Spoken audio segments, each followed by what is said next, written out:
This is MSNBC Live with Katy Tur, October 23rd, 2019.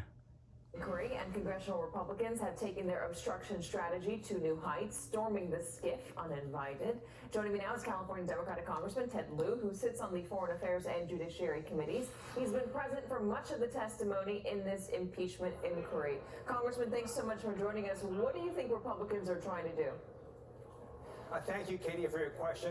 It is no coincidence that Republicans stormed this secure facility to stop witness interviews literally the day after Ambassador Bill Taylor's devastating opening statement that indicted Donald Trump in a quid pro quo.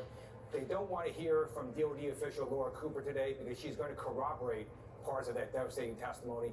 That's why they're acting out. That's why they're acting like children. So what holes are you trying to fill now? You had Bill Taylor yesterday talking about OMB. He was talking about John Bolton. He was talking about conversations he had with Gordon Sondland. Who are you going to call in? What are you going to subpoena in order to fill some holes that Bill Taylor opened up?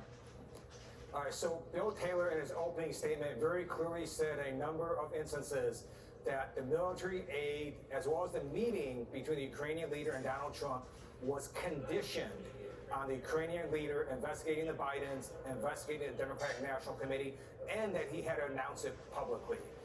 Laura Cooper today is going to testify that she knew about parts of what Bill Taylor talked about. In addition, one of the fundamental elements of U.S. foreign policy is pushing back against Russian aggression. Ukraine is at the tip of the spear, and the DOD did, within 24 hours of being notified this aid was withheld, an analysis that showed this aid was critical and necessary. Laura Cooper was involved in that analysis.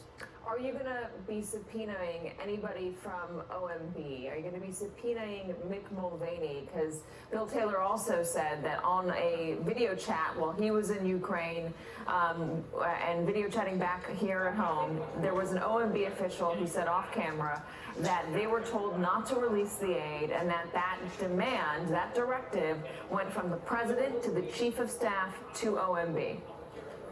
I'm glad you brought up Mick Mulvaney.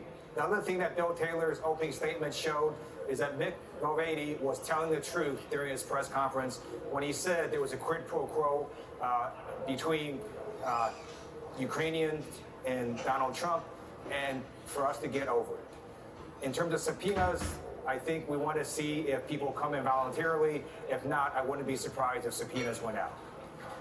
Who do you want to see?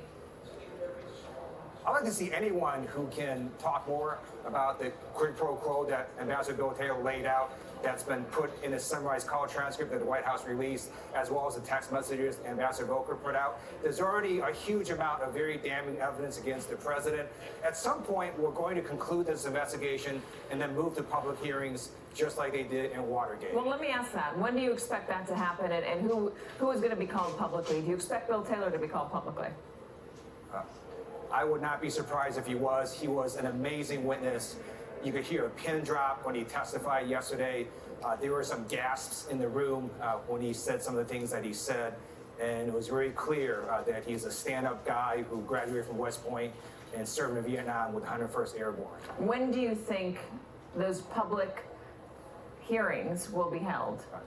I think it would have to be before the end of the year. I think it makes less sense if it were to happen next year. Are we going to see an impeachment vote on the floor of the House before the end of the year?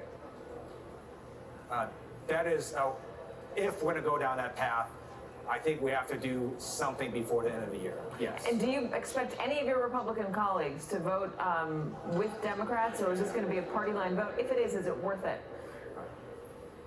If Republicans put country above party, then you would expect a large number of them to. Some of them have been saying, well, there was no quid pro quo. Ambassador Bill Taylor pretty much drove a stake through that defense. And now you see Republicans acting like children. They're acting out because they have no other move left. They're basically trying to stop these witness depositions from happening.